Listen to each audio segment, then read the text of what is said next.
उत्तराखंड को देवों की भूमि ऐसे ही नहीं कहा जाता है। यहाँ कण कण में देवी देवताओं का वास है। उत्तराखंड में देवी देवताओं के कई ऐसे मंदिर मौजूद हैं जिनका जिक्र हिंदू ग्रंथों और पुराणों में मिलता है। आज नवरात्रि के मौके पर ईटीवी भारत आपको ऐसे ही एक मंदिर के बारे में बताने जा रहा है जिसकी काफी मान्यता है। जिस मंदिर की हम बात कर रहे हैं वो माता विंध्यवासिनी बानड़ी देवी मंदिर के नाम से प्रसिद्ध है। बानड़ी देवी मंदिर में माता विंध्यवासिनी माता वैष्णव देवी की तरह पिंडी रूप में स्थापित हैं। इस मंदिर का निर्माण भी कत्यूरी शासन में 18वीं शताब्दी से पूर्व हुआ था। इसी मंदिर से जुड़ी एक बड़ी ही रोचक घटना है। बताया जाता है कि चंपावत में मां बराही देवी के मंदिर में एक पुजारी ने माता का आह्वान किया था, लेकिन पूजा संपन्न होने के बाद पुजारी माता को विदा करना अर्थात विसर्जन करना भूल गए थे। ऐसे में जब पुजारी अपने घर जाने लगे तो एक कन्या उनके पीछे पीछे आई। पुजारी ने जब कन्या से पीछे आने का कारण पूछा तो कन्या के रूप में माता ने कहा कि आपने पूजा के दौरान उनका आह्वान किया था लेकिन विदा नहीं किया, जिस पर पुजारी ने माता को मंत्र पढ़कर विदा किया। लेकिन माता उसी स्थान पर पिंडी शक्ति के रूप में विराजमान हो गईं। ये 18 शताब्दी से पहले का मंदिर है। शक्तिपीठ वैष्णव देवी के रूप में ये स्थापित हुई है। राजा कत्यूरों का जब राज था तब ये मंदिर यहाँ स्थापित हुआ। जो चंपावत बाराही देवी चंपावत मंदिर है वहाँ पंडित जी ने आह्वान किया माँ का। आह्वान करते करते पूजा करी और पुरोहित जी अपने वहाँ को आए। आते आते तो इस स्थान पे पंडित जी रुके तो पीछे से माँ का छोटा सा कन्या का रूप छन छन की आवाज़ सुनी। तो पंडित जी ने घूम के देखा पीछे को तो माँ ने ये कहा, देखिए पंडित जी आपने मेरे को पूजा करी, आह्वान किया और क्या कहते हैं मेरे को पर स्थान पे भेजा ही नहीं।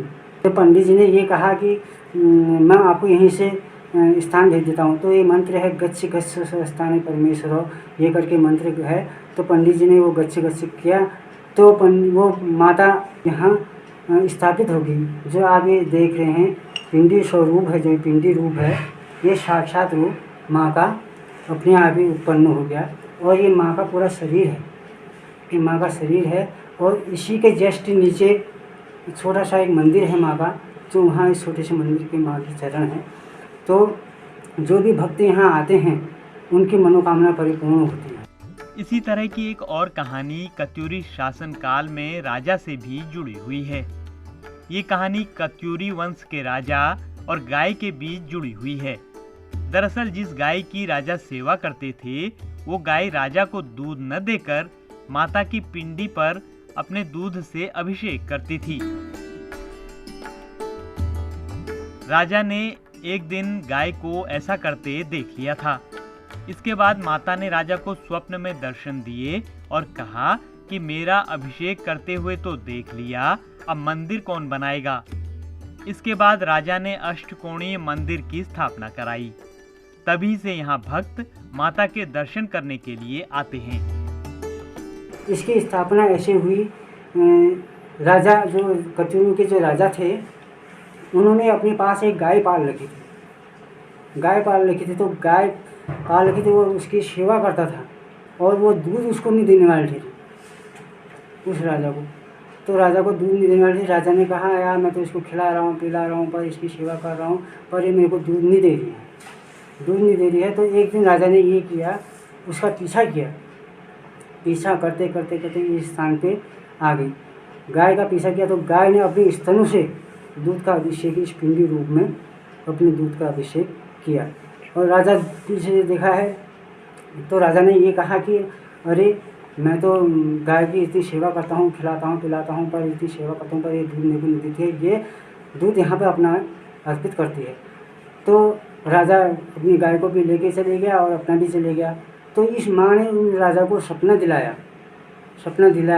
तो फिर उसने कहा, माँ ने कहा कि राजा आपने तो मेरे को दूध का अभिषेक करते हुए देख लिया, मेरी दूध का अभिषेक करते हुए देख लिया पर मेरा मंदिर नहीं बना पाए। मंदिर में तो खुला है स्थान है तो राजा ने अपने कतूरों को ला के ये जो अष्टकोण मंदिर देख रहे हैं आप, अष्टकोण उन्हीं की बने हुए अष्टकोण पे ये मंदिर बना हुआ है।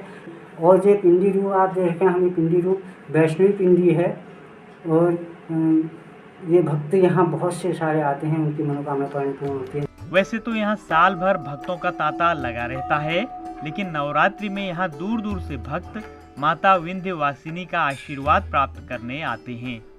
अष्टमी और नवमी को कन्या पूजन के बाद भक्त यहाँ भंडारा कराते हैं। शारदीय नवरात्र में 9 दिनों तक भक्त माता के मंदिर में अखंड ज्योति भी अपने अपने स्तर से जलाते हैं। यहाँ जो भी श्रद्धालु अपनी मनोकामना पूरी करता है, उसकी मनोकामना पूरी होती है। तो कोई घंटी चढ़ाता है, कोई सोने का, कोई छत्र चढ़ाते हैं, कोई सोने की, वो कोई सोने के और आभूषण भी चढ़ाते हैं, और कोई भंडारे करते हैं। दूर दूर से बंदे आते हैं। माता विंध्यवासिनी का मंदिर अल्मोड़ा जिला मुख्यालय से करीब 25 किलोमीटर दूर लमगड़ा ब्लॉक के सिलखोड़ा गांव के पास ऊंची पहाड़ी पर स्थित है। जो भक्त यहाँ सच्चे मन से माता के दर्शन करने आते हैं, माता रानी उनकी सारी अरदास पूरी करती हैं। ईटीवी भारत के लिए अल्मोड़ा से अनिल सनवाल की रिपोर्ट।